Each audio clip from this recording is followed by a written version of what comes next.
Hello friends, welcome to study IQ. Study ఐక్యూకి అందరికీ స్వాగతం. మనం ఇండియన్ ఎకానమీ సబ్జెక్ట్ గురించి మాట్లాడుకుంటున్నాము. భారతదేశ ఆర్థిక వ్యవస్థ గురించి మాట్లాడుకుంటున్నాం. ఈ సబ్జెక్టుకు సంబంధించి ఇది రెండో వీడియో. మొదటి వీడియో ఆల్రెడీ ప్లేలిస్ట్లో ఉంది. ఫస్ట్ ఆ వీడియో చూడండి. ఆ వీడియో చూసిన తర్వాత ఈ వీడియోకి వస్తే మీకు ఒక ఫ్లో అనేది మెయింటైన్ అవుతుంది. ఇక్కడ ఒక చిన్న విషయం చెప్తాను నేను ఇప్పుడు చెప్పే ఈ విషయాన్ని కొంచెం జాగ్రత్తగా వినండి. ప్రతి ఒక్క విషయం స్లైడ్‌లో పెట్టడం అనేది కుదిరే పని కాదు. కాబట్టి అటువంటి విషయాలను నేను ఓరల్‌గా చెప్తా. మీరు స్లైడ్స్ మీద ఎంత దృష్టి పెడతారో, అంతే దృష్టిని వీడియోలో నా మాటల మీద కూడా పెట్టండి. ఇంకో విషయం ఏంటి అంటే, ఈ వీడియోస్‌తో పాటు ఎన్‌సీఈఆర్‌టీ 11థ్ అండ్ 12థ్ క్లాస్ బుక్స్ చదవండి. 11థ్ క్లాస్‌లో ఇండియన్ ఎకనామిక్ డెవలప్‌మెంట్ అని ఒక బుక్ ఉంటుంది. 12థ్ క్లాస్‌లో మైక్రో ఎకనామిక్స్ అని ఒక పుస్తకం ఉంటుంది. మ్యాక్రో ఎకనామిక్స్ అని ఒక పుస్తకం ఉంటుంది. ఈ 3 పుస్తకాలు మీరు చదివారంటే ఫౌండేషన్ అనేది స్ట్రాంగ్‌గా బిల్డ్ అవుతది. ఆ తరువాత నేను మీకు చెప్పాలనుకునేది, గెలుపు సాధించాలని మనం వేసే మొదటి అడుగు ఎప్పుడూ కష్టంగానే ఉంటది. అలుపెరగకుండా కష్టపడితేనే ఆ గెలుపు మన సొంతం అవుతుంది. So, all the best. ఇక మనం ఈరోజు కాన్సెప్ట్స్‌ని, ఈరోజు లెక్చర్‌ని చూద్దాం. మొదటి టాపిక్ గురించి మాట్లాడుకుంటున్నాం మనం. ఫస్ట్ టాపిక్ గురించి మాట్లాడుకుంటున్నాం. Money, banking, finance and insurance. ద్రవ్యము, బ్యాంకింగు, ఫైనాన్సు మరియు బీమా రంగం ఎలా ఉన్నాయి మన దేశంలో అనేది మాట్లాడుకుంటున్నాము. అయితే ఇవాళ ఎజెండా ఏంటి అంటే, మానిటరీ పాలసీ ఆఫ్ ఆర్‌బీఐ.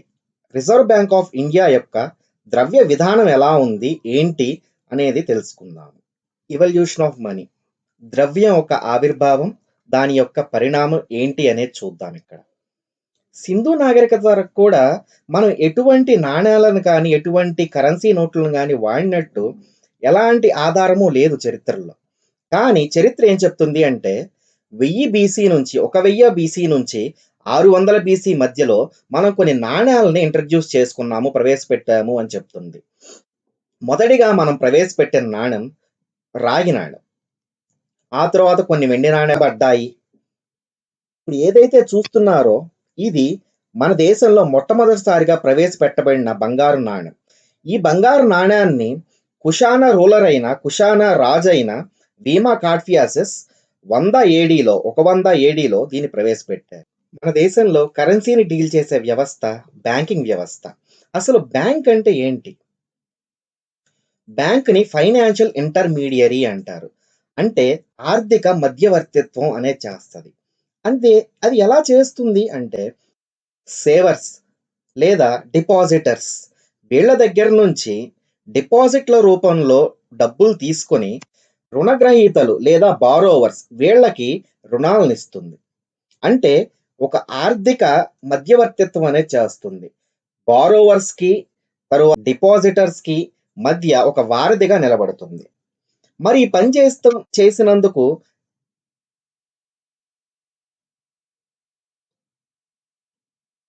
పని చేసినందుకు బ్యాంకుకి లాభం ఏంటి? లాభం ఏంటి అంటే, బ్యాంకు డిపాజిటర్స్ దగ్గర నుంచి తీసుకున్న డబ్బులకి డిపాజిట్ల రూపంలో వడ్డీని చెల్లిస్తుంది. అలాగే బారోవర్స్ ఎవరైతే ఉన్నారో, రుణగ్రహీతలు ఎవరైతే ఉన్నారో వారు బ్యాంకుకి వడ్డీని చెల్లిస్తారు. ఫర్ ఎగ్జాంపుల్, ఒకవేళ బ్యాంకు డిపాజిటర్స్‌కి 9% వడ్డీ చెల్లిస్తుంది అనుకోండి. బారోవర్స్ దగ్గర నుంచి, రుణగ్రహీతల దగ్గర నుంచి 11% వడ్డీని తీసుకుంటుంది. ఇక్కడ 9, అక్కడ 11, ఈ 2% ఏదైతే ఉందో అది బ్యాంక్ యొక్క ఆదాయం అవుతుంది. బ్యాంక్ యొక్క లాభం అవుతుంది. దీన్నే ఇంట్రెస్ట్ మార్జిన్ అంటాం. Assets and liabilities. మన వాడుక భాషలో అసెట్ అంటే ఆస్తి అంటాం. లయబిలిటీస్ అంటే బాధ్యతలు అంటాం. మరి బ్యాంక్ విషయానికొస్తే బ్యాంక్‌కి అసెట్స్ ఏంటి? లయబిలిటీస్ ఏంటి? మనం బ్యాంకుల దగ్గర నుంచి తీసుకునే లోన్స్ బ్యాంకులకి అసెట్స్ అవుతాయి. మనం బ్యాంక్‌లో డిపాజిట్ చేసే డబ్బులు బ్యాంక్స్‌కి లయబిలిటీస్ అవుతాయి. ఎలా అంటే, లోన్స్ ఏవైతే మనం బ్యాంకుల దగ్గర తీసుకున్నామో వాటికి రుణాన్ని బ్యాంకుకి చెల్లిస్తాం. అంటే లోన్స్ ద్వారా బ్యాంకుకి ఆదాయం అనేది వస్తుంది. కాబట్టి లోన్ అనేది బ్యాంక్ అసెట్ అవుతుంది. లయబిలిటీ, డిపాజిట్ లయబిలిటీ ఎందుకు అవుతుంది అంటే, మనం ఏవైతే మనీ డిపాజిట్ చేస్తున్నామో బ్యాంకుల దగ్గర, మనకి బ్యాంక్ వడ్డీ ఇవ్వాల్సొస్తుంది. అది బ్యాంక్ బాధ్యత. కాబట్టి డిపాజిట్స్ లయబిలిటీస్ అవుతాయి. మరి లయబిలిటీస్ ఎన్ని రకాలు అంటే 2 రకాలు.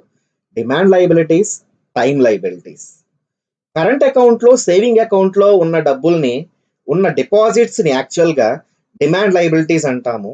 ఫిక్స్డ్ డిపాజిట్స్, రికరింగ్ డిపాజిట్స్ కింద ఉన్న డిపాజిట్‌ని టైమ్ డిపాజిట్లు అంటాము.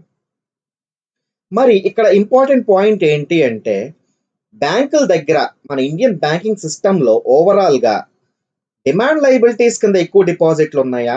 టైమ్ లయబిలిటీస్ కింద ఎక్కువ డిపాజిట్లున్నాయా అంటే, ఆన్సర్ టైమ్ లయబిలిటీస్ కింద ఎక్కువ డిపాజిట్లున్నాయి.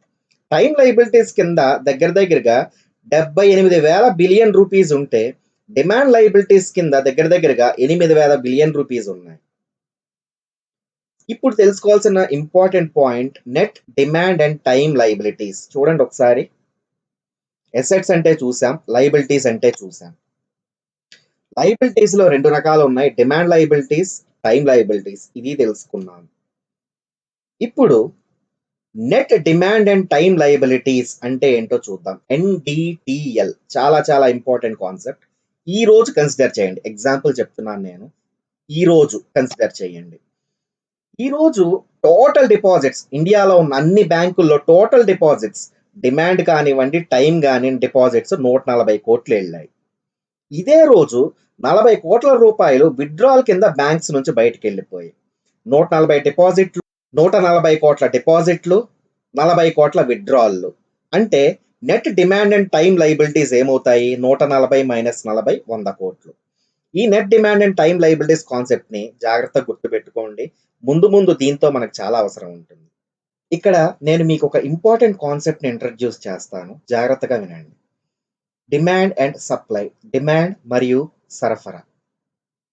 మనకు తెలుసు డిమాండ్‌కి తగినట్టు సరఫరా ఉండాలి. సరఫరాకు తగినట్టే డిమాండ్ ఉండాలి అని. మరి అలా లేకపోతే ఏం జరుగుతుంది? డిమాండ్‌కి తగినట్టు సరఫరా ఉంది. సరఫరాకు తగినట్టు డిమాండ్ ఉంది అంటే దాన్ని డిమాండ్ సప్లై ఈక్విలిబ్రియం అంటాం. డిమాండ్ సప్లై సమాంతరత్వం అంటాం. ఒకవేళ అలా లేకపోతే ఏం జరుగుతుంది అనేది నేను మీకు ఒక ఉదాహరణతో చెప్తాను. జాగ్రత్తగా చూడండి. ఒక రైతున్నాడు. ఆ రైతు ఒక పంట కాలంలో టొమాటోలు పండించాడు. పంట కాలం అయిపోయేసరికి మొత్తం 100 కేజీల టమాటాలు పండించాడాయన. అతనికి అయిన పెట్టుబడి 8,000. 8,000 రూపాయలు పెట్టుబడి పెట్టాడు దేనికైనా గానివ్వండి. విత్తనాలు, ఎరువులు, సాగు, విద్యుత్తు అన్నీ కలుపుకొని 8,000 రూపాయలు పెట్టుబడి పెట్టాడు. ఈ పంటని, ఈ ఫలసాయాన్ని 2,000 లాభానికి అమ్మాలనుకున్నాడు. అంటే మొత్తం 8,000 ప్లస్ 2,000 ఈ 100 కేజీలు ఏవైతే ఉన్నాయో, ఈ 100 కేజీలని 10,000 రూపాయలకి ఆయన అమ్మాలి. అంటే ఒక కేజీని 100 రూపాయలకి అమ్మాలి. ఇలా ఆలోచించి ఈ ఫలసాయం మొత్తాన్ని ఒక లారీలోనో, లేతే ఒక ట్రాక్టర్‌లోనో వేసుకొని మార్కెట్‌కి చేరాడు. మార్కెట్‌కి చేరిన తర్వాత ఆయన గ్రహించింది ఏంటి అంటే, అందులో 20 కేజీలు కుళ్ళిపోయాయి. ఇప్పుడు 80 కేజీలే ఉంది. ఈ 10,000 రూపాయలు ఏదైతే ఆయన సంపాదించాలనుకున్నాడో, అది ఇప్పుడు ఈ 80 కేజీల మీదే సంపాదించాలి. ఈ 80 కేజీల మీద ఆయన 10,000 సంపాదించాలి అంటే, ఒక కేజీ ఇప్పుడు రూ. 125కి అమ్మాలి. చూసారా? డిమాండ్‌కి తగినట్టు సరఫరా లేదు అంటే ఏం జరుగుతుంది? ధరలనేవి పెరుగుతున్నాయి. ఇప్పుడు రెండో ఉదాహరణ చెప్తాను. రెండో కేస్ చెప్తాను చూడండి. ఈ కేసుని గూడా నేను ఒక ఉదాహరణతో చెప్తాను చూడండి. ఈ సంవత్సరం టొమాటోల ఉత్పత్తి చాలా తక్కువగా ఉంది. కారణాలు ఏదైనా కానివ్వండి, ఋతుపవనాలు తక్కువగా ఉండటం గానీ, సాగు లేకపోవటం గానీ, ఏదైనా గానివ్వండి, ఈ సంవత్సరం టొమాటోల ఉత్పత్తి చాలా తక్కువగా ఉంది. Supply is very less. ఇటువైపు చూస్తే ఉద్యోగస్తులకి సెవెంత్ పే కమిషన్ వల్ల జీతాలు పెరిగున్నాయి. ఇప్పుడు అసలే ఉత్పత్తి తక్కువగా ఉంది. త్వరపడాలి అనుకుంటారు ఎవరైనా కూడా. ఈ విషయంలో ఏం జరిగింది అంటే, మొదటి వ్యక్తి నేను రూ. 250 ఇస్తాను ఒక కేజీకి నాకివ్వమన్నాడు టమాటోలు. రెండో వ్యక్తి నేను రూ. 500 ఇస్తాను నాకివ్వండి ఒక కేజీ టమాటోలు అన్నాడు. మూడో వ్యక్తి నేను రూ. 700 ఇస్తాను నాకివ్వండి ఒక కేజీ టమాటోలు అన్నాడు. నాలుగో వ్యక్తి నేను రూ. 1000 ఇస్తాను నాకివ్వండి ఒక కేజీ టమాటోస్ అన్నాడు. ఇప్పుడు ఏమవుతుంది ఒక కేజీ టమాటాలు రూ. 100 ఉన్న ఒక కేజీ టమాటోలు ఉత్పత్తి తగ్గడం వల్ల, డిమాండ్ పెరగడం వల్ల రూ. 1000 అయ్యింది. అంటే ఏమవుతుంది? ధర పెరుగుతుంది. దీన్నే మనం ఏమంటున్నాం ఎకనామిక్ టెర్మినాలజీలో ఇన్‌ఫ్లేషన్ అంటున్నాము. దీన్ని అరికట్టాలి. ఇది ఇలాగే వెళ్తూ పోయింది అంటే సామాజిక న్యాయం అనేది జరగదు. మరి ఈ పనిని ఎవరు చేస్తారు? ఈ ద్రవ్యోల్బణాన్ని లేదా ఇన్‌ఫ్లేషన్‌ని ఎవరు అరికడతారు అంటే, అటువంటి ఆర్గనైజేషన్స్, అటువంటి వ్యవస్థలు 2 ఉన్నాయి. అది ఒకటి రిజర్వ్ బ్యాంక్ ఆఫ్ ఇండియా, రెండోది government. Reserve bank of India ఈ పనిని ఎలా చేస్తుంది అంటే తన మానిటరీ పాలిసీతో. గవర్నమెంట్ ఎలా చేస్తుంది అంటే తన ఫిస్కల్ పాలిసీతో. మానిటరీ పాలిసీని ద్రవ్య విధానం అంటాము. ఫిస్కల్ పాలిసీని కోశ విధానము అంటాము. మనం ఇక్కడ రిజర్వ్ బ్యాంక్ ఆఫ్ ఇండియా ఈ ద్రవ్యోల్బణాన్ని ఎలా కంట్రోల్ చేస్తుంది అనేది తెలుసుకుందాము. గవర్నమెంట్ ఈ ద్రవ్యోల్బణాన్ని ఎలా కంట్రోల్ చేస్తుంది అనేది తర్వాత లెక్చర్స్‌లో చూస్తాం మనం. Reserve bank of India, reserve bank of ఇండియాకి సంబంధించి కొన్ని ఇంపార్టెంట్ కాన్సెప్ట్స్, ఇంపార్టెంట్ పాయింట్స్ చూద్దాం. రిజర్వ్ బ్యాంక్ ఆఫ్ ఇండియా కరెన్సీని ముద్రిస్తుంది. రూ. 1 నోటు తప్ప ఇతర కరెన్సీని జారీ చేసే అధికారం రిజర్వ్ బ్యాంక్ ఆఫ్ ఇండియాకుంది. రూ. నోటు, నాణేలను ముద్రించే అధికారం కేంద్ర ఆర్థిక శాఖ కలిగి ఉంటది. రూ. నోటుపై ఆర్థిక శాఖ ప్రధాన కార్యదర్శి సంతకం ఉంటుంది. మిగిలిన అన్ని నోట్లపై ఆర్‌బీఐ గవర్నర్ సంతకం ఉంటుంది. ఆర్‌బీఐ ముద్రించిన మొట్టమొదటి కరెన్సీ నోటు రూ. 5 నోటు. రిజర్వ్ బ్యాంక్ ప్లాస్టిక్ నోట్ల జారీలో భాగంగా మొదట రూ. 10 నోట్లను జారీ చేసింది. చట్టం ద్వారా ద్రవ్యంగా చలామణిలో గల కాగితపు నోటును లీగల్ టెండర్ లేదా ఫియట్ మనీ అంటాం. రిజర్వ్ బ్యాంక్ ప్రచురించే పక్షపత్రిక అంటే Fortnite journal, news letter. Reserve bank జారీ చేసే ద్రవ్యాన్ని చట్టబద్ధమైన టెండర్ ద్రవ్యంగా పిలుస్తాము. అంతిమ రుణదాతగా రిజర్వ్ బ్యాంకుని పిలుస్తాము. అంతిమ రుణదాత అంటే లెండర్ ఆఫ్ లాస్ట్ రిసార్ట్ అనేది. జాతీయ సంపదకు భద్రత కల్పించేది రిజర్వ్ బ్యాంక్ ఆఫ్ ఇండియానే. ఆర్‌బీఐ చట్టం 1934, ఆర్‌బీఐ యాక్ట్ 1934 రెండో షెడ్యూల్‌లో లేని బ్యాంకులను నాన్ షెడ్యూల్ బ్యాంకులు అంటారు. ఆర్‌బీఐ ఆర్థిక సంవత్సరం ఏప్రిల్ నుంచి మార్చి వరకు. అంతర్జాతీయ ద్రవ్య నిధిలో అంటే ఐఎంఎఫ్‌లో, ఇంటర్నేషనల్ మానిటరీ ఫండ్‌లో భారత ప్రభుత్వానికి ప్రతినిధిగా వ్యవహరించేది రిజర్వ్ బ్యాంక్ ఆఫ్ ఇండియానే. రిజర్వ్ బ్యాంక్ ప్రభుత్వానికే బ్యాంకర్‌గా వ్యవహరిస్తుంది. దాన్నే మనం బ్యాంకర్ టు ద గవర్నమెంట్ అంటాం. రిజర్వ్ బ్యాంక్ ఆఫ్ ఇండియా 2009-10 సంవత్సరాన్ని ప్లాటినం జూబ్లీ సంవత్సరంగా పాటించింది. రిజర్వ్ బ్యాంక్ బ్యాంకింగ్ ఓంబడ్స్మన్ పథకాన్ని 1995 జూన్ 14న ప్రవేశపెట్టింది. రిజర్వ్ బ్యాంక్ ఆఫ్ ఇండియా తన మానిటరీ పాలసీతో ఇన్‌ఫ్లేషన్‌ని అంటే ద్రవ్యోల్బణాన్ని రెగ్యులేట్ చేస్తుంది అనేది తెలుసుకున్నాం. అరికడుతుంది అనేది తెలుసుకున్నాం. మరి ఈ పని చేయడానికి రిజర్వ్ బ్యాంక్ ఆఫ్ ఇండియాకి ఆ మానిటరీ పాలసీలో ఉన్న ఆయుధాలేంటి? ఏంటి అంటే క్వాంటిటేటివ్ టూల్స్, క్వాలిటేటివ్ టూల్స్ అనే 2 రకాల ఆయుధాలున్నాయి. క్వాంటిటేటివ్ టూల్స్‌లో వివిధ రేషియోలు, ఓపెన్ మార్కెట్ ఆపరేషన్‌లు, వివిధ రేట్లు ఉన్నాయి. మొదటిది reserve ratios. Reserve ratios 2. Cash reserve ratio లేదా సిఆర్ఆర్, స్టాట్యుటరీ లిక్విడిటీ రేషియో లేదా ఎస్ఎల్ఆర్. రెండోది ఓపెన్ మార్కెట్ ఆపరేషన్స్. మూడవది రేట్స్. వివిధ రేట్స్ ఉన్నాయి. Repo rate, reverse repo rate, bank rate, marginal standing facility లేదా ఎంఎస్ఎఫ్, లిక్విడిటీ అడ్జస్ట్మెంట్ ఫెసిలిటీ లేదా ఎల్ఏఎఫ్ అనే వివిధ రేట్లు ఉన్నాయి. రెండో టూల్‌కి వస్తే అది క్వాలిటేటివ్ టూల్. ఇందులో ఒకటి margin or loan to value ratio అంటాము. రెండోది కన్స్యూమర్ క్రెడిట్ కంట్రోల్ లేదా డౌన్ పేమెంట్ అంటాం. మూడవది రేషనింగ్. నాలుగవది మోరల్ సువేజన్. ఐదవది డైరెక్ట్ యాక్షన్. ఈ టూల్స్‌ని, ఈ ఇంప్లిమెంట్స్‌ని, ఈ ఆయుధాల్ని ఒక్కొక్కటి చూద్దాం. చాలా ఇంపార్టెంట్. మొదటిగా రిజర్వ్ రేషియోస్. ఇవి 2. Cash reserve ratio, statutory liquidity ratio. Cash reserve ratio ఈరోజు 4%, స్టాట్యుటరీ లిక్విడిటీ రేషియో ఈరోజు 20%. ఈ శాతాలు ఏంటి అనేది ఇప్పుడు చూద్దాం. Reserve ratios. Cash reserve ratio ఒకటి, స్టాట్యుటరీ లిక్విడిటీ రేషియో ఒకటి. మొదటిగా cash reserve ratio. Cash reserve ratio అంటే ఏంటి అంటే ఏ బ్యాంక్ అయినా కూడా తన దగ్గర ఉన్న మొత్తం నెట్ డిమాండ్ అండ్ టైమ్ లయబిలిటీస్‌లో 4% ఏ పాయింట్ ఆఫ్ టైమ్‌లో చూసినా కూడా రిజర్వ్ బ్యాంక్ ఆఫ్ ఇండియా దగ్గర ఉంచాలి. ఇది ఎలా ఉండాలి? ఏ ఫార్మ్‌లో ఉండాలి అంటే క్యాష్ రూపంలో ఉండాలి. వీళ్ళు డిపాజిట్ చేసిన ఈ 4%కి రిజర్వ్ బ్యాంక్ ఆఫ్ ఇండియా ఎలాంటి వడ్డీ చెల్లించదు. ఇది అన్ని బ్యాంకులు, ప్రైవేట్ రంగ బ్యాంకులు కానివ్వండి, పబ్లిక్ రంగ బ్యాంకులు కానివ్వండి, అన్ని బ్యాంకులకి వర్తిస్తుంది. ఇది ఫాలో అవ్వకపోతే, ఇది పాటించకపోతే ఆ బ్యాంక్ పెనాల్టీ చెల్లించాల్సి ఉంటుంది. రెండవది స్టాట్యుటరీ లిక్విడిటీ రేషియో. అంటే ఏంటి అంటే, ఏ బ్యాంక్ అయినా కూడా తన దగ్గర ఉన్న మొత్తం నెట్ డిమాండ్ అండ్ టైమ్ లయబిలిటీస్‌లో 20% ఎప్పుడు తన దగ్గరే ఉంచుకోవాలి. వినియోగదారులకి, రుణగ్రహీతలకి రుణంగా ఇవ్వకూడదు. ఏ పాయింట్ ఆఫ్ టైమ్‌లో చూసినా ఆ బ్యాంక్ తన దగ్గరే ఉంచుకోవాలి. అంటే ఒక బ్యాంక్ దగ్గర 100,00,00,000 ఉన్నాయి అంటే ఇక్కడ 4 + 20 24,00,00,000 బ్యాంక్ రుణంగా ఇవ్వడానికి లేదు. మిగతా 76% మాత్రమే 76,00,00,000 మాత్రమే రుణంగా ఇచ్చే అవకాశం ఉంది ఆ బ్యాంక్‌కి. ఈ ఎస్ఎల్ఆర్ స్టాట్యుటరీ లిక్విడిటీ రేషియో కూడా అన్ని బ్యాంకులకి వర్తిస్తుంది. ఇది గాని అనుసరించకపోతే, ఫాలో అవ్వకపోతే ఆ బ్యాంక్ పెనాల్టీ చెల్లించాల్సిన అవసరం ఉంది.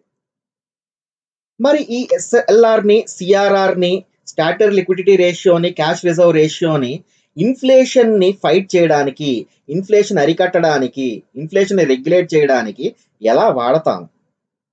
ఎలా వాడతాము అంటే, ఇన్‌ఫ్లేషన్ ద్రవ్యోల్బణం అనేది ఎక్కువగా ఉంది అనుకున్న సమయంలో రిజర్వ్ బ్యాంక్ ఆఫ్ ఇండియా సీఆర్ఆర్‌ని, ఎస్ఎల్ఆర్‌ని, క్యాష్ రిజర్వ్ రేషియోని, స్టాట్యుటరీ లిక్విడిటీ రేషియోని పెంచుద్ది. పెంచడం వల్ల ఏం జరుగుతుంది అనేది ఒక ఉదాహరణతో చూద్దాం. ఫర్ ఎగ్జాంపుల్ మామూలు సిట్యుయేషన్‌లో సీఆర్ఆర్ ఈరోజు 4% అని తెలుసుకున్నాం. ఎస్ఎల్ఆర్ 20% అనుకున్నాము. ఒకవేళ ఒక బ్యాంక్ దగ్గర net demand and time liabilities 100,00,00,000 ఉన్నాయనుకోండి. అంటే ఏంటి? 100,00,00,000 మైనస్ 20,00,00,000 ప్లస్ 4,00,00,000 76,00,00,000. ఆ బ్యాంక్ 76,00,00,000 మాత్రమే రుణంగా ఇవ్వగలదు బారోవర్స్‌కి, రుణగ్రహీతలకి. ఇది నార్మల్ సిట్యుయేషన్. ఇన్‌ఫ్లేషనరీ సిట్యుయేషన్ ద్రవ్యోల్బణం ఉన్నప్పుడు ఏం చేస్తుంది రిజర్వ్ బ్యాంక్ ఆఫ్ ఇండియా అంటే, సీఆర్ఆర్‌ని 4% నుంచి 6%కి పెంచింది. ఎస్ఎల్ఆర్‌ని స్టాట్యుటరీ లిక్విడిటీ రేషియోని 20% నుంచి 24%కి పెంచింది. ఒకవేళ ఇక్కడ కూడా net demand and time liabilities 100,00,00,000 అనుకుంటే, ఇక్కడ 100,00,00,000 మైనస్ 24 ప్లస్ 6,00,00,000 70,00,00,000. ఇందాక బ్యాంక్ 76,00,00,000తో ఎంతైతే ఆదాయం సంపాదించిందో, ఎంతైతే లాభం గడించిందో ఇంట్రెస్ట్ రూపంలో, వడ్డీల రూపంలో, ఇప్పుడు అంతే లాభాన్ని, అంతే వడ్డీని 70,00,00,000 మీద సంపాదించాలి. అంటే ఏం చేయాలి బ్యాంకు? వడ్డీని పెంచాలి. ఎప్పుడైతే వడ్డీని పెంచిందో ఏం జరుగుతుందో చూడండి. RBI increased CR and SLR. సీఆర్ఆర్‌ని, ఎస్ఎల్ఆర్‌ని రిజర్వ్ బ్యాంక్ ఆఫ్ ఇండియా పెంచింది. అంటే banks left with less money to lend. ఇప్పుడు బ్యాంక్స్ దగ్గర రుణాన్ని ఇవ్వడానికి తక్కువ డబ్బులున్నాయి. ఇంట్రెస్ట్ రేట్లు పెంచడం వల్ల ఏమవుతుంది అంటే, సేమ్ ఇంట్రెస్ట్ మార్జిన్ మెయింటైన్ చేయడానికి ఆ బ్యాంక్ ఇంట్రెస్ట్ రేట్లు అనే వాటిని పెంచుతుంది. ఇంట్రెస్ట్ రేట్లు ఎప్పుడైతే పెంచిందో ప్రజలు తక్కువగా తీసుకుంటారు మనీ. బ్యాంకులకి వెళ్ళడానికి అంత ఇంట్రెస్ట్ చూపించరు. ఎప్పుడైతే బ్యాంకులకు వెళ్ళడానికి అంత ఇంట్రెస్ట్ చూపించరో వాళ్ళ దగ్గర తక్కువ డబ్బులుంటాయి. ప్రజలకి డబ్బులు అల్టిమేట్‌గా ఎక్కడి నుంచి వస్తాయి? బ్యాంకుల దగ్గర నుంచే వస్తాయి. ఎప్పుడైతే ప్రజల దగ్గర తక్కువ డబ్బులున్నాయో ప్రజల డిమాండ్స్ కంట్రోల్‌లో ఉంటాయి. ఎప్పుడైతే డిమాండ్స్ కంట్రోల్‌లో ఉన్నాయో ధరలు కంట్రోల్‌లో ఉంటాయి. ప్రైసెస్ కంట్రోల్‌లో ఉంటాయి. ప్రైసెస్ కంట్రోల్‌లో ఉన్నప్పుడు ఇన్‌ఫ్లేషన్ కంట్రోల్‌లో ఉంటుంది. డీఫ్లేషన్ అంటే ధరలు అమాంతం తగ్గిపోవడం. వస్తువుల ధరలు తగ్గిపోయే సిట్యుయేషన్‌ని డీఫ్లేషన్ అంటాము. ఇది కూడా డేంజరస్ సిట్యుయేషనే గవర్నమెంట్‌కి. ఎందుకంటే పన్నులు తగ్గిపోతాయి కాబట్టి. ఈ సిట్యుయేషన్ తలెత్తినప్పుడు రిజర్వ్ బ్యాంక్ ఆఫ్ ఇండియా ఏం చేస్తుంది అంటే సీఆర్ఆర్‌ని, ఎస్ఎల్ఆర్‌ని తగ్గిస్తుంది. ఇప్పుడు బ్యాంకుల దగ్గర రుణాలు ఇవ్వడానికి ద్రవ్యం చాలా ఎక్కువగా ఉంటుంది. ఎప్పుడైతే ద్రవ్యం ఎక్కువగా ఉందో, డబ్బులు ఎక్కువగా ఉన్నాయో రుణాలని తక్కువ వడ్డీకి ఇస్తాయి. ఎప్పుడైతే తక్కువ వడ్డీలకి ఇస్తాయో ప్రజలు ఆసక్తి చూపిస్తారు. ప్రజలు ఎక్కువగా డబ్బులు తీసుకుంటారు. ఎక్కువ రుణాలు తీసుకుంటారు. ఎప్పుడైతే రుణాలు ఎక్కువగా తీసుకుంటారో డిమాండ్‌లు అనేవి పెరుగుతాయి. డిమాండ్‌లు పెరిగినప్పుడు ప్రైసెస్ అనేవి పెరుగుతాయి. ఈ situation reserve bank of India ఎప్పటి వరకు కంటిన్యూ చేస్తుంది అంటే, ఒక నార్మల్ స్టేటస్ అనేది ఎస్టాబ్లిష్ అయ్యే వరకు కంటిన్యూ చేస్తుంది. ఇప్పుడు రెండవదైన క్వాంటిటేటివ్ టూల్స్‌లో రెండేదైన ఓపెన్ మార్కెట్ ఆపరేషన్స్ గురించి తెలుసుకుందాం. దీన్ని నేను ఒక ఎగ్జాంపుల్‌తో చెప్తాను చూడండి మీకు. నరేంద్ర మోదీ గారు reserve bank of India governor దగ్గరికెళ్ళి, ఉర్జిత్ పటేల్ గారి దగ్గరికెళ్ళి, నేను సంక్షేమ కార్యక్రమాలు ప్రారంభిద్దాం అనుకుంటున్నాను. దానికి నాకు కొంత డబ్బు కావాలి అని అడిగారాయన. అప్పుడు ఉర్జిత్ పటేల్ గారి దగ్గర ఉన్న ఓన్లీ ఆప్షన్ ఏంటి అంటే, తన దగ్గర గవర్నమెంట్ సెక్యూరిటీస్ ఉంటాయి. అవి ఏదైనా బ్యాంకు దగ్గర తాకట్టు పెట్టి ఆయన డబ్బులు తీసుకొచ్చి నరేంద్ర మోదీ గారికి ఇవ్వాలి. ఇప్పుడు ఇక్కడ ఏం జరిగింది అంటే, ఉర్జిత్ పటేల్ గారు ఒక విషయం గమనించారు. అదేంటంటే మార్కెట్‌లో ద్రవ్యోల్బణం, ఇన్‌ఫ్లేషన్ అనేది చాలా తీవ్రంగా ఉంది. ఈ పరిస్థితుల్లో ఉర్జిత్ పటేల్ గారు స్టేట్ బ్యాంక్ ఆఫ్ ఇండియా దగ్గరికి వెళ్ళి తన దగ్గర ఉన్న గవర్నమెంట్ సెక్యూరిటీస్ని స్టేట్ బ్యాంక్ ఆఫ్ ఇండియా దగ్గర తాకట్టు పెట్టి స్టేట్ బ్యాంక్ ఆఫ్ ఇండియా దగ్గర నుంచి కొంత డబ్బు తీసుకుంటారు. అంటే ఏంటి, స్టేట్ బ్యాంక్ ఆఫ్ ఇండియా దగ్గర ద్రవ్యం అనేది తగ్గిపోయింది. ద్రవ్యం అనేది ఎప్పుడైతే తగ్గిపోయిందో వాళ్ళు ఇచ్చే రుణాలకి ఆ వడ్డీ రేట్ అనేది పెంచుతారు. వడ్డీ రేటు పెంచినప్పుడు ప్రజలు ఆసక్తి చూపరు, రుణాలు అనేవి తక్కువగా తీసుకుంటారు, వాళ్ళ దగ్గర ధనం అనేది తక్కువగా ఉంటుంది, డిమాండ్లు అనేవి తగ్గుతాయి, ధరలు అనేవి తగ్గుతాయి. ఇక్కడ ఉర్జిత్ పటేల్ గారు 2 పనులు చేశారు. ఒకేసారి నరేంద్ర మోదీ గారికి ద్రవ్యాన్ని కల్పించారు, అదేవిధంగా ద్రవ్యోల్బణాన్ని కూడా తగ్గించారు. ఇప్పుడు చూడండి, క్వాంటిటేటివ్ టూల్స్ లో సిఆర్ఆర్, ఎస్ఎల్ఆర్ ని చూసాము. సిఆర్ఆర్ ని ఎలా వాడతారనుకున్నాము, ఇన్ఫ్లేషన్ ని తగ్గించడానికి సిఆర్ఆర్ ని కానీ ఎస్ఎల్ఆర్ ని కానీ పెంచుతారు. డీఫ్లేషన్ ని తగ్గించడానికి సిఆర్ఆర్ ని కానీ ఎస్ఎల్ఆర్ ని కానీ తగ్గిస్తారు. అలాగే ఓపెన్ మార్కెట్ ఆపరేషన్స్ లో రిజర్వ్ బ్యాంక్ ఆఫ్ ఇండియా తన దగ్గర ఉన్న గవర్నమెంట్ సెక్యూరిటీస్ ని అమ్మేస్తుంది. అలాగే డీఫ్లేషన్ తగ్గించడానికి ఏదైనా బ్యాంకు దగ్గర ఉన్న గవర్నమెంట్ సెక్యూరిటీస్ ని కొంటుంది. ఇప్పుడు క్వాంటిటేటివ్ టూల్స్ లో మూడవదైన వివిధ రకాల రేట్ల గురించి చూద్దాం. అందులో మొట్టమొదటిది బ్యాంక్ రేట్. బ్యాంక్ రేట్ అంటే ఏంటో చూద్దాం. ఇప్పుడు ఏదైనా ఒక bank reserve bank of India దగ్గర నుంచి దీర్ఘకాలిక రుణం తీసుకున్నప్పుడు, అంటే లాంగ్ టర్మ్ లోన్ తీసుకున్నప్పుడు, ఆ బ్యాంక్ రిజర్వ్ బ్యాంక్ ఆఫ్ ఇండియాకి చెల్లించే వడ్డీ రేట్నే బ్యాంక్ రేట్ అంటాము. ఈ బ్యాంక్ రేటు ప్రస్తుతం 6.5% ఉంది. మరి ఈ రుణాన్ని తీసుకోవడానికి ఆ బ్యాంక్ రిజర్వ్ బ్యాంక్ ఆఫ్ ఇండియాకి ఎటువంటి షూరిటీ అనేది చెల్లించాల్సిన అవసరం లేదు. ఆ bank reserve bank of India దగ్గర నుంచి ఈ డబ్బులు తీసుకోవడానికి కారణం ఏంటి అంటే వినియోగదారులకి, ఖాతాదారులకి రుణాన్ని కల్పించడం కోసమే.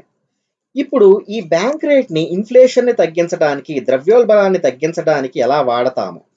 బ్యాంక్ రేట్ ని ద్రవ్యోల్బణాన్ని తగ్గించడానికి వాడడం అనేది చాలా అరుదుగా జరిగే పని. ఎందుకంటే ఈ బ్యాంక్ రేట్ అనేది పీనల్ ఇంట్రెస్ట్ రేట్స్ కి లింక్ అయి ఉంటుంది. అంటే ప్రభుత్వ రంగ బ్యాంక్ కానివ్వండి, ప్రైవేట్ రంగ బ్యాంక్ కానివ్వండి, ఏ బ్యాంక్ అయినా కూడా సిఆర్ఆర్ ని, ఎస్ఎల్ఆర్ ని ఫాలో అవ్వాలి, ఆచరించి తీరాలి అని మనం తెలుసుకున్నాం.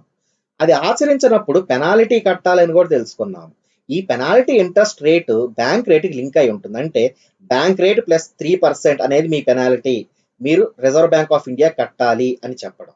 అంటే ఈ బ్యాంక్ రేట్ ని తరచూ పైకి కిందకి మార్చడం అనేది అంత మంచి పద్ధతి కాదు. కాబట్టి బ్యాంక్ రేట్ ని మనం రిజర్వ్ బ్యాంక్ ఆఫ్ ఇండియా తరచుగా ఇన్ఫ్లేషన్ ని కంట్రోల్ చేయడానికి వాడదు. ఒకవేళ వాడాల్సి వస్తే ఎలా వాడాలి? బ్యాంక్ రేట్ ఇన్ఫ్లేషన్ ఉన్నప్పుడు బ్యాంక్ రేట్ ని పెంచుతుంది. ఎప్పుడైతే బ్యాంక్ రేట్ ని పెంచుతుందో, అంటే 6.5%ని 9% చేసింది అనుకోండి, అంటే ఆ బ్యాంక్ 10% వినియోగదారులకు రుణం ఇవ్వాలి. రుణాలు కాస్ట్లీ అవుతాయి, ఇంట్రెస్ట్ రేట్ అనేది ఎక్కువ కట్టాల్సి వస్తుంది వినియోగదారులు. అప్పుడు వినియోగదారులు లోన్ తీసుకోవడానికి ఇంట్రెస్ట్ చూపించరు, వారి దగ్గర ధనం అనేది తక్కువగా ఉంటుంది, వాళ్ళ డిమాండ్స్ కంట్రోల్లో ఉంటాయి. డిమాండ్స్ ఎప్పుడైతే కంట్రోల్లో ఉంటాయో ధరలు కంట్రోల్లో ఉంటాయి. ఇప్పుడు ఇక్కడ చూడండి, CRR, open market operation, SLR గురించి తెలుసుకున్నాం ఆల్రెడీ. బ్యాంక్ రేట్ లో ఇన్ఫ్లేషన్ ని ఫైట్ చేయడానికి బ్యాంక్ రేట్ పెంచుతుంది, డీఫ్లేషన్ ని ఫైట్ చేయడానికి బ్యాంక్ రేట్ ని తగ్గిస్తుంది. Base rate. బేస్ రేట్ నిర్ధారించేది కూడా రిజర్వ్ బ్యాంక్ ఆఫ్ ఇండియానే. రిజర్వ్ బ్యాంక్ ఆఫ్ ఇండియా ప్రకారం ఏ బ్యాంకు కూడా బేస్ రేట్ కన్నా తక్కువ వడ్డీకి ఏ వినియోగదారుడికి రుణం ఇవ్వడానికి వీల్లేదు. ఒకవేళ కానీ అదే జరిగితే, ఫర్ ఎగ్జాంపుల్ ఈ రోజున్న బేస్ రేటు 9.1% నుంచి 9.6%.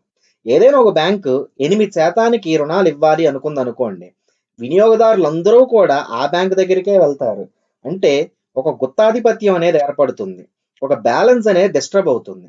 కాబట్టి బేస్ రేట్ ని ఫాలో అవ్వాల్సిన అవసరం ఉంది. ఇక్కడ అంతకన్నా ఇంపార్టెంట్ పాయింట్ తెలుసుకోవాల్సింది ఏంటి అంటే, ఇప్పుడు marginal cost of funds based lending rate, MCLR అనే దాన్ని ఫాలో అవుతున్నాము. బేస్ రేట్ ని ఎంసీఎల్ఆర్ 1 ఆగస్టు 2016 నుంచి రీప్లేస్ చేసింది. అంటే ఏంటి అంటే ఎంసీఎల్ఆర్ లో ఏంటి అంటే, ఆ వడ్డీ రేటు ఎంతైతే వినియోగదారులు బ్యాంకు కట్టాలి అనేది బ్యాంకే నిర్ధారిస్తుంది. రిజర్వ్ బ్యాంక్ ఆఫ్ ఇండియా ఆ రేంజ్ మాత్రమే చెప్తుంది.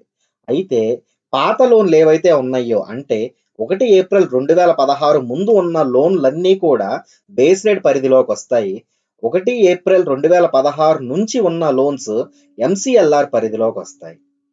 నెక్స్ట్ లిక్విడిటీ అడ్జస్ట్మెంట్ ఫెసిలిటీ ఎల్ఏఎఫ్ అంటే ఏంటో చూద్దాము. ఏదైనా ఒక bank reserve bank of India నుంచి తీసుకునే స్వల్పకాలిక రుణం, ఆ విధానాన్ని లిక్విడిటీ అడ్జస్ట్మెంట్ ఫెసిలిటీ అంటాము. ఈ రుణం తీసుకునే ఆ బ్యాంకు రిజర్వ్ బ్యాంక్ ఆఫ్ ఇండియాకి ఎంతో కొంత వడ్డీ రేట్ చెల్లించాలి. ఆ వడ్డీ రేట్ ఎంత ఉంటుంది అంటే ఆ రోజు రెపో రేట్ ఎంత ఉందో అంత ఉంటుంది. రెపో రేట్ అంటే ఏంటి అనేది ముందు చూద్దాము. మరి గవర్నమెంట్ సెక్యూరిటీస్ ని షూరిటీగా పెట్టి ఈ డబ్బులు తీసుకుంటుంది ఆ బ్యాంక్. ఇక్కడ ఎంత మనీ తీసుకోవాలి అంటే మినిమం 5 crores తీసుకోవాలి. మాక్సిమం ఎంత అనేది లిమిట్ లేదు. కనిష్టం అనే దానికి ఒక లిమిట్ ఉంది. మాక్సిమం ఎంత అనే దగ్గర ఒక లిమిట్ లేదు. ఎలిజిబిలిటీ, హూ ఆర్ ఎలిజిబుల్, ఎవరెవరు ఎలిజిబుల్ లిక్విడిటీ అడ్జస్ట్మెంట్ ఫెసిలిటీ కింద ఎవరెవరు లోన్స్ తీసుకోవడానికి ఎలిజిబుల్ అంటే అన్ని బ్యాంకులు, central and state governments and NBFCs, non banking finance companies అంటే LIC, GIC, unit trust of India ఇలా అన్నమాట. అయితే ఇక్కడ తెలుసుకోవాల్సిన ఇంపార్టెంట్ పాయింట్ ఏంటి అంటే స్టాట్యుటరీ లిక్విడిటీ రేషియో కింద అంటే ఏదైనా ఒక బ్యాంకు తన net demand and time liabilities లో 20% ఖచ్చితంగా తన దగ్గరే ఉంచుకోవాలి. ఎట్టి పరిస్థితుల్లో వినియోగదారులకు రుణంగా ఇవ్వకూడదు అని తెలుసుకున్నాము. అది ఏ రూపంలో ఉండాలి? డబ్బు, గోల్డ్, గవర్నమెంట్ సెక్యూరిటీస్. అంటే ఈ స్టాట్యుటరీ లిక్విడిటీ రేషియో కింద పెట్టుకున్న ఈ గవర్నమెంట్ సెక్యూరిటీస్ ని రుణంగా పెట్టి లిక్విడిటీ అడ్జస్ట్మెంట్ ఫెసిలిటీ కింద రుణం తీసుకోవడానికి వీల్లేదు. తరువాత marginal standing facility. Marginal standing facility కింద తీసుకునే రుణం కూడా స్వల్పకాలిక రుణమే. అది కూడా షార్ట్ టర్మ్ లోనే. మినిమం 1 crore తీసుకోవాలి ఇక్కడ. కానీ ఇక్కడ ఎలిజిబుల్ కస్టమర్స్ ఎవరు అంటే ఓన్లీ షెడ్యూల్డ్ కమర్షియల్ బ్యాంక్స్ వాళ్ళే, వాణిజ్య బ్యాంకులు వాళ్ళు మాత్రమే ఇక్కడ ఎలిజిబుల్. ఇక్కడ ఎస్ఎల్ఆర్ కింద ఉన్న గవర్నమెంట్ సెక్యూరిటీస్ వాడుకోవచ్చు. ఎంత తీసుకోవచ్చు? మాక్సిమం గరిష్టంగా ఎంత తీసుకోవచ్చు అంటే డిమాండ్ అండ్ టైం లయబిలిటీస్ లో 0.75% తీసుకోవచ్చు. అంటే ఆ ఒక బ్యాంక్ కి ఆ రోజు 1000 కోట్ల డిపాజిట్లు ఉన్నాయి అనుకోండి, 75 కోట్లు మార్జినల్ స్టాండింగ్ ఫెసిలిటీ కింద రుణం తీసుకోవచ్చు. ఈ తీసుకున్న రుణానికి చెల్లించే ఇంట్రెస్ట్ రేటు ఈ రోజు 6.5% ఉంది. ఇప్పుడు రెపో రేట్ అంటే ఏంటో చూద్దాం. రెపో రేట్ లో రెపో అంటే రీపర్చేజ్ ఆప్షన్ అని, దీన్నే పాలసీ రేట్ అంటారు, బెంచ్ మార్క్ ఇంట్రెస్ట్ రేట్ అని కూడా అంటారు. ఇదేంటి అంటే రిజర్వ్ బ్యాంక్ వాణిజ్య బ్యాంకులకు ఇచ్చే స్వల్పకాలిక రుణాలపై విధించే వడ్డీ రేట్ని రెపో రేట్ అంటారు. అంటే ఏంటో చూద్దాం. ఏదైనా ఒక బ్యాంకు తన దగ్గర ఉన్న గవర్నమెంట్ సెక్యూరిటీస్ ని రిజర్వ్ బ్యాంక్ ఆఫ్ ఇండియా దగ్గర తాకట్టు పెట్టినప్పుడు అక్కడ నుంచి తీసుకునే స్వల్పకాలిక రుణాన్ని తీసుకున్న ఈ రుణానికి ఆ బ్యాంకు చెల్లించే వడ్డీ రేట్ ఎంతైతే ఉంటుందో అది రెపో రేట్ అవుతుంది. కరెంట్ రెపో రేట్ ఎంత అంటే 6.25%, 6.25%. మరి ఇప్పుడు ఇన్ఫ్లేషన్ ని కంట్రోల్ చేయడానికి రిజర్వ్ బ్యాంక్ ఆఫ్ ఇండియా ఈ రెపో రేట్ ని ఏం చేస్తుంది? రెపో రేట్ ని పెంచుతుంది. అంటే bank reserve bank of India కట్టవలసిన వడ్డీ రేటు పెరుగుతుంది. ఎప్పుడైతే ఈ వడ్డీ రేటు పెరిగిందో బ్యాంక్ వినియోగదారులకి, కస్టమర్స్ కి రుణాలను ఎక్కువ వడ్డీకి ఇస్తుంది. రుణాలు ఎప్పుడైతే ఎక్కువ వడ్డీకి అందుతున్నాయో వినియోగదారులు బ్యాంకుల దగ్గరికి వెళ్ళి రుణాలు తీసుకోవడానికి నిరాకరిస్తారు, ఇంట్రెస్ట్ చూపించరు. ఎప్పుడైతే ఆ సిచ్యువేషన్ అనేది ఎస్టాబ్లిష్ అవుతుందో ప్రజల దగ్గర డిమాండ్స్ అనేవి కంట్రోల్లో ఉంటాయి, ప్రైసెస్ అనేవి కంట్రోల్లో ఉంటాయి అనేది ఆల్రెడీ చూసాము. దీని తరువాత రివర్స్ రెపో రేట్ అంటే ఏంటో చూద్దాం. రివర్స్ రెపో రేట్ లో ఎగ్జాక్ట్ గా ఆపోజిట్ జరుగుతుంది. రివర్స్ రెపో రేట్ అనగా రిజర్వ్ బ్యాంక్ ఆఫ్ ఇండియా వాణిజ్య బ్యాంకుల వద్ద తీసుకునే స్వల్పకాల రుణాలపై విధించే వడ్డీ రేటు రివర్స్ రెపో రేటు. అంటే రిజర్వ్ బ్యాంక్ ఆఫ్ ఇండియా తన దగ్గర ఉన్న గవర్నమెంట్ సెక్యూరిటీస్ ని ఏదైనా బ్యాంక్ దగ్గర తాకట్టు పెట్టి బ్యాంక్ దగ్గర ఉన్న ఆ ద్రవ్యాన్ని, ఆ డబ్బుని తీసుకుంటుంది రిజర్వ్ బ్యాంక్ ఆఫ్ ఇండియా. ఈ పని ఎందుకు చేస్తుంది? ఇన్ఫ్లేషన్ ని కంట్రోల్ చేయడానికే. మరి రిజర్వ్ బ్యాంక్ ఆఫ్ ఇండియా ఆ బ్యాంక్ దగ్గర నుంచి రుణం తీసుకుంటుంది అంటే రిజర్వ్ బ్యాంక్ ఆఫ్ ఇండియా వడ్డీ చెల్లించాలి ఆ బ్యాంక్ కి. అది ఎంత అంటే 6%. అంటే రివర్స్ రెపో రేటు ఈ రోజు 6%. ఇన్ఫ్లేషన్ ని కంట్రోల్ చేయడానికి reserve bank of India repo rate ని పెంచుతుంది అనుకున్నాము. మరి రివర్స్ రెపో రేట్ ని ఏం చేస్తుంది? తగ్గిస్తుందా? లేదు, రివర్స్ రెపో రేట్ ను కూడా పెంచుతుంది. రివర్స్ రెపో రేట్ ని పెంచడం అంటే ఏంటో చూడండి ఒకసారి. రిజర్వ్ బ్యాంక్ ఆఫ్ ఇండియా తన దగ్గర ఉన్న గవర్నమెంట్ సెక్యూరిటీస్ తాకట్టు పెట్టి ఏదైనా ఒక బ్యాంక్ దగ్గర రుణం తీసుకుంటుంది అనుకున్నాము.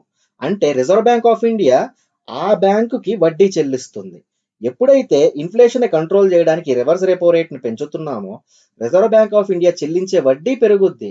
ఆ వడ్డీ పెరుగుతున్నప్పుడు బ్యాంక్స్ వినియోగదారుల కన్నా రిజర్వ్ బ్యాంక్ ఆఫ్ ఇండియాకి అప్పు ఇవ్వడానికే చూస్తుంది. ఎందుకంటే అది మోర్ సేఫ్ అండ్ సెక్యూర్డ్ కాబట్టి. ఇప్పుడు తెలుసుకోవాల్సిన ఇంపార్టెంట్ విషయం ఏంటి అంటే, మరి రిజర్వ్ బ్యాంక్ ఆఫ్ ఇండియా ఇన్ఫ్లేషన్ని రెగ్యులేట్ చేయడానికి రెపో రేట్ని వాడుతుందా, రివర్స్ రెపో రేట్ని వాడుతుందా ముఖ్యంగా అంటే ఆన్సర్ రివర్స్ రెపో రేట్ అవుతుంది. ఇప్పుడు సిఆర్ఆర్ని ఎస్ఎల్ఆర్ని ఇన్ఫ్లేషన్ని ఫైట్ చేయడానికి రిజర్వ్ బ్యాంక్ ఆఫ్ ఇండియా పెంచుద్ది అనుకున్నాం, డీఫ్లేషన్ని నియంత్రించడానికి తగ్గిస్తుంది అనుకున్నాం. ఓపెన్ మార్కెట్ ఆపరేషన్స్లో reserve bank of India inflation regulate చేయడానికి గవర్నమెంట్ సెక్యూరిటీస్ని అమ్ముతుంది అనుకున్నాము, డీఫ్లేషన్ రెగ్యులేట్ చేయడానికి ఏదైనా ఒక బ్యాంకు దగ్గర నుంచి కొంటుంది అనుకున్నాము. పాలసీ రేట్ రెపో రేట్ని ఇన్ఫ్లేషన్ని తగ్గించడానికి రిజర్వ్ బ్యాంక్ ఆఫ్ ఇండియా పెంచుతుంది, అలాగే డీఫ్లేషన్ని తగ్గించడానికి reserve bank of India repo రేట్ని తగ్గిస్తుంది. ఇప్పుడు మానిటరీ పాలసీలో ఉన్న రెండో రకమైన టూల్స్ గురించి చూద్దాము. అవి క్వాలిటేటివ్ టూల్స్ అని ఆల్రెడీ అనుకున్నాము. అందులో మొదటిది మార్జిన్ లేదా లోన్ టు వాల్యూ రేషియో. దీన్ని నేను ఒక ఉదాహరణతో ఎక్స్ప్లెయిన్ చేస్తాను, చూడండి. విజయ్ మాల్యా అందరికీ తెలుసు. విజయ్ మాల్యా విషయంలో ఒక రోజు ఏం జరిగింది అంటే, ఇది ఉదాహరణ మాత్రమే. ఆయన ఒక రోజు షాపింగ్కి వెళ్ళారు. షాపింగ్లో ఆయనకి ఒక వాచ్, డైమండ్ వాచ్ చాలా బాగా నచ్చింది. అయితే సేల్స్ మెన్ని పిలిచి దీని ఖరీదు ఎంత అని అడిగితే ఆ సేల్స్ మెన్ 100 కోట్లు అని చెప్పాడు. కానీ ఆయన దగ్గర ప్రస్తుతం అన్ని డబ్బులు లేవు. కాబట్టి ఇంటికి వచ్చి ఆలోచించగా ఆయనకి తట్టింది ఏంటి అంటే, సరే కింగ్ ఫిషర్ విమానం ఉంది కదా, ఒక విమానం తాకట్టు పెడదాము. ఆ విమానం ఖరీదు 100 కోట్లు కాబట్టి నాకు 100 కోట్లు వస్తాయి. ఆ 100 కోట్లతో ఈ వాచ్ కొనుక్కుందాము అనుకున్నారు. అనుకుని అదే తడవుగా బ్యాంక్ దగ్గరికి వెళ్ళి బ్యాంక్ మేనేజర్ ఎదురుగా కూర్చుని, నాకు 100 కోట్లు కావాలి, బదులుగా నేను ఒక విమానాన్ని 100 కోట్ల విలువ చేసే విమానాన్ని మీకు తాకట్టు పెడతాను అని చెప్పారు. అప్పుడు బ్యాంక్ మేనేజర్ ఇలా మాట్లాడారు, సార్, ఓకే, మీరు 100 కోట్ల విలువ ఉన్న ఒక ఆస్తిని మా దగ్గర తాకట్టు పెడుతున్నారు, కానీ బదులుగా దానికి మేము 100 కోట్లు మీకు రుణంగా ఇవ్వలేం. 100 కోట్ల ఆస్తికి 100 కోట్లు రుణం ఇచ్చాము అంటే మీరు ఆ రుణాన్ని తిరిగి చెల్లించడానికి ఇంట్రెస్ట్ చూపించరు. కాబట్టి మేము మీ ఎసెట్లో, మీరు తాకట్టు పెట్టే ఆ ఆస్తిలో 60% మాత్రమే మేము మీకు రుణంగా ఇవ్వగలం అని చెప్తారు.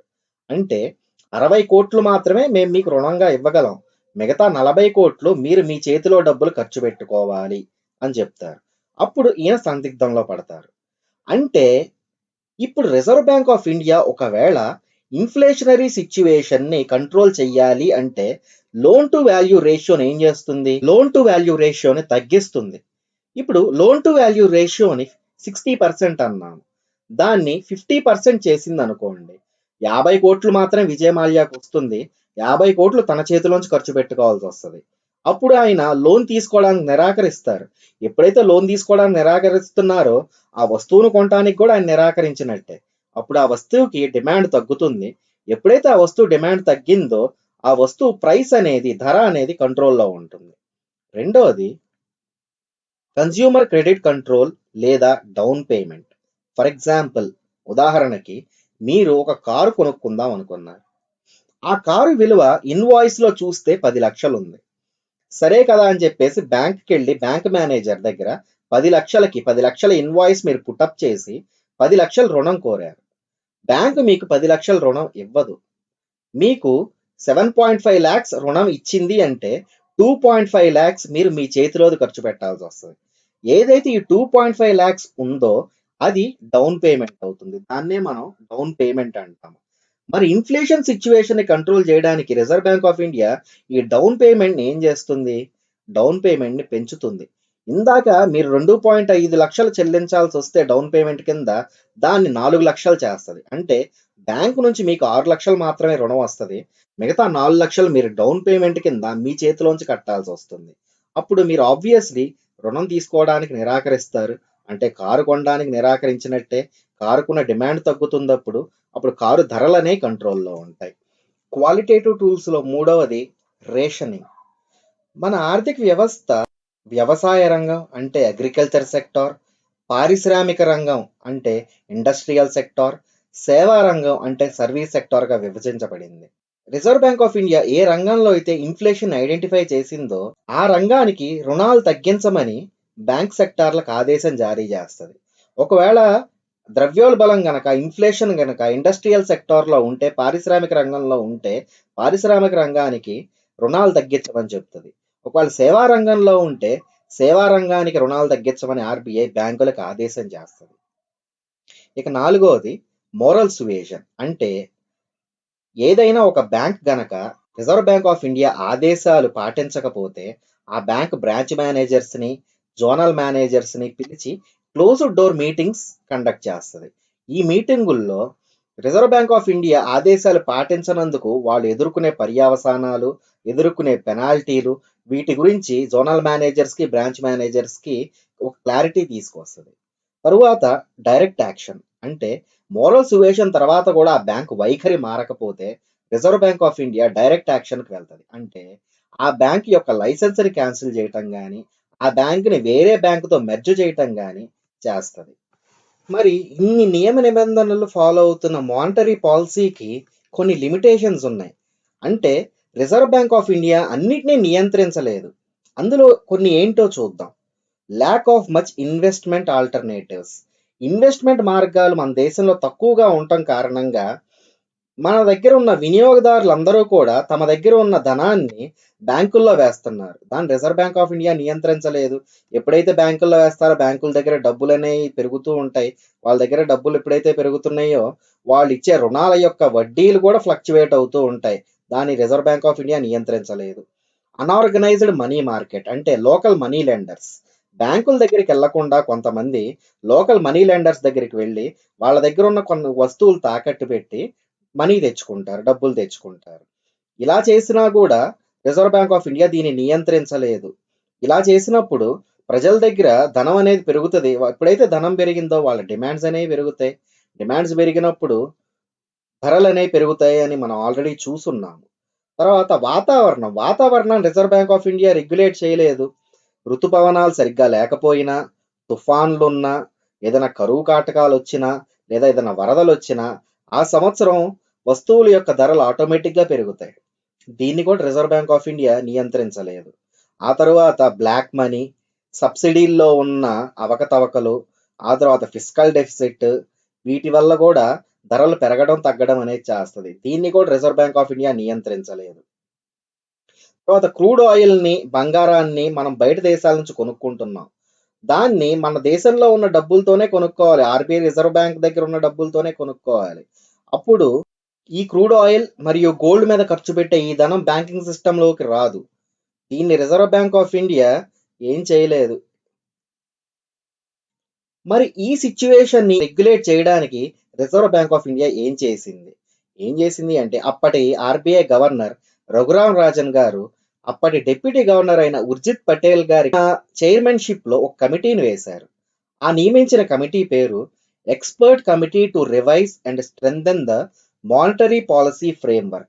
మరి ఈ కమిటీ సబ్మిట్ చేసిన రిపోర్ట్స్ లో ఇంపార్టెంట్ పాయింట్స్ ఏంటి అనేది చూద్దాం. ముఖ్యంగా 3 ఇంపార్టెంట్ రికమెండేషన్స్ ఉన్నాయి. అవేంటి అంటే reserve bank of India target 2 నుంచి 6% మధ్యలోనే ఉండాలి. 2 కన్నా తక్కువ ఉండకూడదు, 6 కన్నా ఎక్కువ ఉండకూడదు అనేది ఉర్జిత్ పటేల్ గారి ఒపీనియన్. ఆ తరువాత గవర్నమెంట్ రిజర్వ్ బ్యాంక్ ఆఫ్ ఇండియాకి చేతనైనంత అవసరమైనప్పుడు సహాయాన్ని అందజేయాలి. మూడవది రిజర్వ్ బ్యాంక్ ఆఫ్ ఇండియా ఇప్పటి వరకు స్వయం ప్రతిపత్తి కలిగిన ఒక ఆర్గనైజేషన్గా పనిచేస్తుంది. కానీ ఇప్పటి నుంచి రిజర్వ్ బ్యాంక్ ఆఫ్ ఇండియాని గవర్నమెంట్ ఆఫ్ ఇండియాకి రెస్పాన్సిబుల్గా ఉండేలాగా చూడాలి. ఈ 3 రికమెండేషన్స్ ఉర్జిత్ పటేల్ గారి రికమెండేషన్స్. ఓకే ఫ్రెండ్స్, మనం నెక్స్ట్ బ్యాంకింగ్ టెర్మినాలజీస్, ఇంకొన్ని బ్యాంకింగ్ కాన్సెప్ట్స్ చూద్దాము. Thank you.